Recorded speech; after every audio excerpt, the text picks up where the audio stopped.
ఈ మధ్యన యాక్టివ్నెస్ పెంచుకుంది అనడానికి సాక్ష్యం అది. అవును, అది కరెక్ట్. అంటే ఓ రకంగా చెప్పాలంటే చాలా ప్రిపేర్డ్గా ఉంటుంది.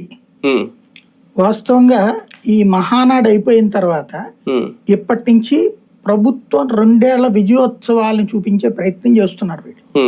ఈ రోజు నాయకులు కార్యకర్తలు అందరూ జనంలోకి వెళ్ళిపోయి మేము అదిగో అంత చేసాం, ఇది చేసాం, అది చేసాం అని చెప్పడానికి ప్రిపేర్ అవ్వమని నిన్న లోకేష్ కూడా పిలిపించారు. మనం జనం దగ్గరికి వెళ్ళాలి. వాళ్ళు వెళ్ళడానికి ముందే ఆ జనానికి గుర్తు చేస్తున్నారు వీళ్ళు. వీళ్ళేమి వెళ్ళరు.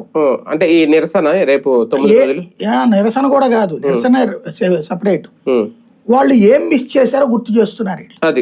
ఇప్పుడు జనం దగ్గరికి వెళ్ళగానే 50 ఏళ్ళు వచ్చింది మా వాడికి పెన్షన్ ఏదయ్యా, కొత్తోడికి ఇదిగో ఇంతవరకు పెన్షన్ రాలేదా, 2 ఏళ్ళు అయిపోయింది మీ ప్రభుత్వం వచ్చి, 60 ఏళ్ళు వచ్చేసి ఆయనకి 2 ఏళ్ళు అయిపోయింది, 2 ఏళ్ల పెన్షన్ మాది పోయింది కదయ్యా, అట్లాగే 50 ఏళ్ళకి పెన్షన్ ఇస్తామని మేము కూర్చుంటే నాకు పెన్షనే రాలేదు కదా, బీసీ ఎస్సీ ఎస్టీ మహిళలు, అట్లాగే నెలకు 1500 ఇస్తానన్నారు కదా ఏదయ్యా, ఈ ముక్క రావాలి, ఈ ముక్క వాళ్ళకి గుర్తు చేస్తున్నారు.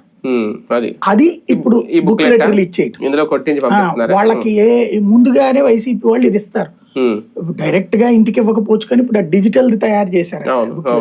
డిజిటల్ బుక్లెట్ పంపిస్తే వాట్సాప్ లో ఒకళ్ళకొకళ్ళు రోజున అందరూ చూసుకోవడమే కదా, సోషల్ మీడియాలో పోస్ట్. ఇంకా బుక్కులు పంచాలని టైం పడుతుంది కానీ ఇవైతే క్షణాలు